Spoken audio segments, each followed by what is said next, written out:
Mister ladies viewers அனைவருக்கும் வணக்கம். நான் டாக்டர் நித்யா, சித்தா பிசிஷியன். இதயம் பலம் பெற உணவுகள் என்ன சாப்பிடலாம்? இன்றைக்கு பெரும்பாலும் நிறைய நபர்களுக்கு இதயம் தொடர்பான பிரச்சனைகள் இருக்கு. எனக்கு ஹார்ட்ல இத்தனை பிளாக்ஸ் இருக்குங்க, வேல்வ் வீக்கா இருக்கு, எம்விபி அப்படின்ற கண்டிஷன், மிட்ரல் வேல்வ் ப்ரோலாப்ஸ் அப்படின்னு சொல்றாங்க, சிஏடி அப்படின்னு சொல்லக்கூடிய கொரோனரி ஆர்டரி டிசீஸ். இந்த மாதிரி தான் நிறைய பேருக்கு இதயம் தொடர்பான பிரச்சனைகள் இருக்கு. எனக்கு இம்மிடியட்டா மைல்டா 2-3 அட்டாக் வந்திருக்குங்க, பயமா இருக்கு அப்படின்லாம் சொல்லுவாங்க. இதயம் பலமாக இருப்பதற்கு நம்ம என்ன செய்ய வேண்டும்? பொதுவாக இந்த இதயம் அப்படின்னு சொல்றது பிளட் பிரஷர் அதிகமாக இருக்கக்கூடிய நபர்களுக்கு இதயம் தொடர்பான பிரச்சனைகள் வருவதற்கு அதிகமான வாய்ப்புகள் இருக்கு. இதை தாண்டி நம்ம உடல் உள்ளுறுப்புகள்லயே பார்த்தோம்னா நம்மளுடைய மனநிலைக்கு ஏற்ற மாதிரி ரியாக்ட் பண்ணக்கூடிய ஒரு ஆர்கன் அப்படின்னா இதயம் சொல்லலாம். நம்ம ஹாப்பியா இருந்தாலும் சரி, நம்ம டென்ஷனா இருந்தாலும், டிப்ரெஷன் ரொம்ப சோகமாக இருந்தாலும் இதயம் அதுக்கு டக்குன்னு நமக்கு ரியாக்ட் ஆகுதுன்றது தெரியும். ஒரு விஷயம் நம்ம பண்றோம், ரொம்ப டென்ஷன் ஆகுறோம்னா பால்பிடேஷன் அதிகமாகுது, ஹார்ட் ரேட் அதிகமாகுது, அந்த பீட் அதிகமாகும், இதயத்தோட துடிப்பு வேகமாக, அந்த துடிப்பு நம்ம காதுல விட அதிகமா கேட்கிற மாதிரி இருக்கும். இந்த மாதிரி நம்ம உணர்வுகளோடு தொடர்பு இருக்கக்கூடிய ஒரு ஆர்கன் அப்படின்னு சொன்னா இதயம் அப்படின்னு சொல்லலாம். அதிகமாக அந்த டாக்கிகார்டியா கண்டிஷன் நிறைய பேருக்கு இருக்கும். டாக்கிகார்டியானா இதயம் படபடப்பு ஏற்படுறது. இந்த மாதிரி இதயம் படபடப்பு ஏற்படுறதுன்னா என்ன காரணம்? இதயம் பலமாக இருப்பதற்கு நம்ம என்னென்ன உணவுகள் சாப்பிடலாம்? பொதுவாக பிளட் பிரஷர் நம்ம அதிகமான கவனத்துல வச்சுக்கணும். பிபி இருக்கக்கூடிய நபர்களுக்கு என்ன ஆகுதுன்னா, நமக்கு அடிக்கடி இதயம் தொடர்பான பிரச்சனைகள் நமக்கு ஏற்படுது. பிளட் பிரஷர் நம்ம உடல்லயே பார்த்தோம்னா பிபி அதிகமாக என்ன ஆகும்னா இதயம் தொடர்பான நோய்கள் வர வாய்ப்பு இருக்கு. அதே மாதிரி வாதம் தொடர்பான பிரச்சனைகள் இருக்கக்கூடிய நபர்கள், ஆஸ்டியோ ஆர்த்ரைட்டிஸ் இருக்கு, ரொமட்டாய்டு ஆர்த்ரைட்டிஸ் இருக்கு. இந்த மாதிரி நம்ம நினைப்போம் இது எல்லாமே ஜாயிண்ட் பெயின் தானே, நமக்கு மூட்டுக்களில் வரக்கூடிய பிரச்சனை தானே, இதை நம்ம எளிமையா சரி பண்ணிக்கலாம் இல்லையா? இது எப்படிங்க ஹார்ட்டை பாதிக்குது அப்படின்னு நம்ம நினைப்போம். ஆனா இந்த வாதம் உடல்ல ஒவ்வொரு உறுப்புகளையுமே பாதிக்கக்கூடியதான். நரம்புகளை பாதிக்கும், தசைகள்ல தசை பிடிப்புலாம் நம்ம சொல்லுவோம். அதே மாதிரி உடல் உள்ளுறுப்புகளையும் பாதிக்கும், இதயத்தையும் பாதிக்கக்கூடியது அப்படின்னு சொல்லலாம். இது ருத்ரவாயு அல்லது ருத்ர ரோகம் அப்படின்னு சொல்லுவாங்க. இந்த மாதிரி நம்ம உடல்ல இதயம் சம்பந்தப்பட்ட பிரச்சனைகள் இருக்குன்னா அதை எப்படி நம்ம சரி செய்யலாம், என்ன வகையான ட்ரீட்மெண்ட் எடுத்தாலும் சரி, இதற்கான உணவு முறைகள் நம்ம என்ன ஃபாலோ பண்ணலான்றது நமக்கு தெரியணும். அப்போ இதெல்லாம் கவனமாக நம்ம சாப்பிடும்போது இதயம் ஆரோக்கியமாக பலம் பெறும். சிலர் இந்த ஹார்ட் பிளாக் இருக்குனாவே அது நேச்சுரலா மெடிசன் எடுத்து, சித்த மருந்துகள், கொஞ்சம் ஹோம் ரெமெடிஸ் எல்லாம் ரெகுலரா ஃபாலோ பண்ணியே ஹார்ட் பிளாக் நிறைய பேருக்கு காணாமல் போயிருக்கு அப்படின்னு சொல்லலாம். அந்த மாதிரி நம்ம சாப்பிடக்கூடிய உணவு எதெல்லாம் நம்ம கவனம் செலுத்தலாம் அப்படின்றத பார்க்கலாம். பொதுவாக இதயத்திற்கு பழங்கள் ரொம்ப இம்பார்ட்டன்ட், ஃப்ரூட்ஸ். இந்த வகையில எந்த ஃப்ரூட்ஸ் நம்ம ரெகுலரா சாப்பிடும்போது இதயம் நமக்கு பலமாக இருக்கு அப்படின்னு நம்ம தெரிஞ்சுக்கணும். இதயம் பலமாக இருப்பதற்கு நம்ம எடுத்துக்கொள்ளக்கூடிய ஃப்ரூட்ஸ், என்னென்ன ஃப்ரூட்ஸ் எடுக்கலாம் அப்படின்றத சொல்றேன். இதுல முக்கியமாக மாதுளை ரொம்ப சிறந்தது. இதயத்திற்கும் இதய தசைகளுக்கும் ரொம்ப சிறந்தது. இதய ரத்த ஓட்டத்தை சீராக்கக்கூடியது மாதுளை.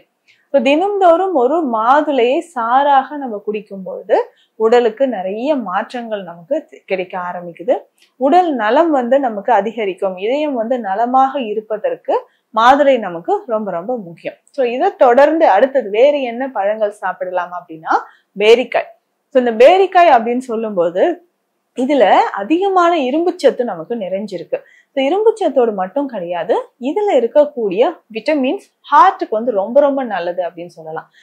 ஹார்ட்டுக்கு ரொம்ப நல்லதாக இருக்கக்கூடியது கிடைக்கும் போதெல்லாம் நம்ம பயன்படுத்திட்டு வரலாம். பேரிக்காய், நாட்டு பேரிக்காய் அப்படின்னு சொன்னா இதயத்திற்கு இது ரொம்ப ரொம்ப நல்லது. அடுத்ததாக வாழை. இதுல முக்கியமாக செவ்வாழை.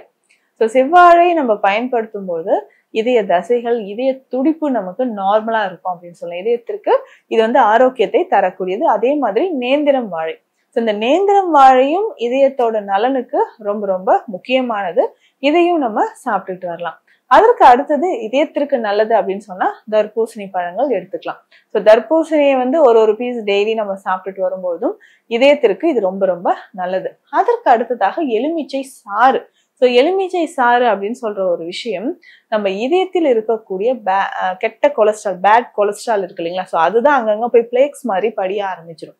ஸோ இதுல வந்து கால்சியம் டெபாசிட் ஆகலாம், ஃபேட் டெபாசிட் ஆகலாம். ஸோ இந்த மாதிரி படிமங்கள் இருந்துச்சுன்னா அதை வெளியேற்றுவதற்கு நமக்கு தர்பூசணி மிக சிறந்த ஒரு பழமாக இருக்கு. ஸோ இந்த மாதிரி பழ வகைகள் ரொம்ப ரொம்ப முக்கியமானது. இதற்கு அடுத்தது வேற என்ன சாப்பிட்டா இதயத்திற்கு வலிமை சேர்க்கக்கூடியது அப்படின்னு பார்த்தோம்னா ஹோல் கிரைன்ஸ், முழு தானியங்கள். இந்த முழு தானியங்களை உணவில் அடிக்கடி நம்ம சேர்த்துக்கணும். இந்த முழு தானியங்கள் உணவில் சேர்த்து சாப்பிடும்போது இதயத்திற்கு அதிகமான நற்பலன்களை இது தருதுன்னு சொல்லலாம். ஸோ உடல்ல நமக்கு ரத்த ஓட்டம் அதிகரிக்கவும், இதயம் தொடர்பான பிரச்சனைகள் சரியாவதற்கும், இதயத்தில் இருக்கக்கூடிய அடைப்பு சரியாவதற்கும் நமக்கு எலுமிச்சை பயன்படுது. இதே மாதிரிதான் நெல்லிக்கனி. இப்போ நெல்லிக்கனியும் நம்ம பயன்படுத்தும் பொழுது தினந்தோறும் ஒரு நெல்லிக்கனியோ இல்ல ஜூஸ் மாதிரி போட்டோ நெல்லிக்கனியோட புதினா இலைகள் இல்ல கொத்தமல்லி இலைகள் சேர்த்து ஜூஸ் மாதிரி நம்ம பயன்படுத்தும் பொழுதும் உடலுக்கு நல்ல ஒரு மாற்றம், நல்ல ஒரு நன்மை வந்து நமக்கு கிடைக்க ஆரம்பிக்குது. ஸோ இது எல்லாமே இதயத்திற்கு வலிமை சேர்க்கக்கூடியதுதான். முக்கியமாக போதுமான அளவு தண்ணீர், உறக்கம், டிப்ரெஷன் இல்லாம நம்ம இருக்கணும். ஸோ டிப்ரெஷன் இல்லாம நம்ம இருக்கும் பொழுது உடலுக்கு வந்து நல்ல ஒரு ஆற்றல் கிடைக்க ஆரம்பிக்குது. ஸோ இதனோட சேர்த்துதான் இதயம் நமக்கு வலிமையாக இருக்கு. ஸோ மூலிகைகளை பொறுத்த வரைக்கும் எந்த மூலிகையை நம்ம பயன்படுத்தினா இதய ஆரோக்கியத்திற்கு நல்லது, இந்த கார்டியாக் இஷ்யூஸ், ஹார்ட் அட்டாக்ஸ் இது எல்லாமே வராமல் தடுக்கலாம் அப்படின்னா சீரகம் மிக முக்கியமான ஒரு மூலிகை. இந்த சீரகம் எப்படி பயன்படுத்தலாம்னா, சீரகத்துல வந்து எலுமிச்சை சாறு விட்டு ஊற வச்சுட்டு அதை நல்லா வெயில்ல வச்சு உலர்த்தணும். ஒரு 2 நாட்கள், ஒரு இரவு முழுவதும் எலுமிச்சை சாறில் ஊறிய சீரகம் காலையில இது வெயில உலர்த்தணும்.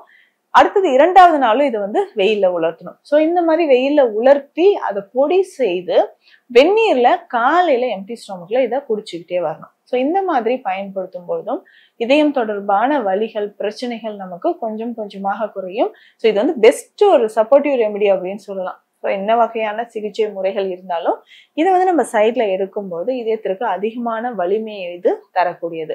அடுத்ததாக பிரண்டை, முடக்கருத்தான். ஸோ இது எல்லாமே இதயத்திற்கு ரொம்ப ரொம்ப நல்லதுன்னு சொல்லலாம்.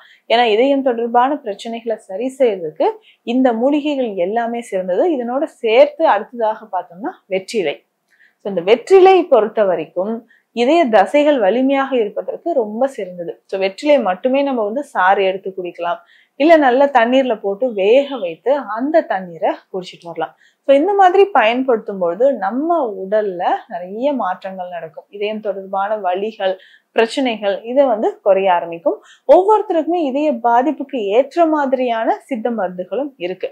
ஸோ அதை பயன்படுத்தும் போது நமக்கு நல்ல பலன் கிடைக்க ஆரம்பிக்கும். ஸோ இந்த பதிவில் இதயம் தொடர்பான பிரச்சனைகளுக்கு என்னென்ன உணவுகள் சாப்பிடலாம்னு பார்த்தோம். உங்களுக்கு யூஸ்ஃபுல்லா இருக்கும்னு நினைக்கிறேன். மீண்டும் அடுத்த பதிவில் சந்திக்கலாம். நன்றி.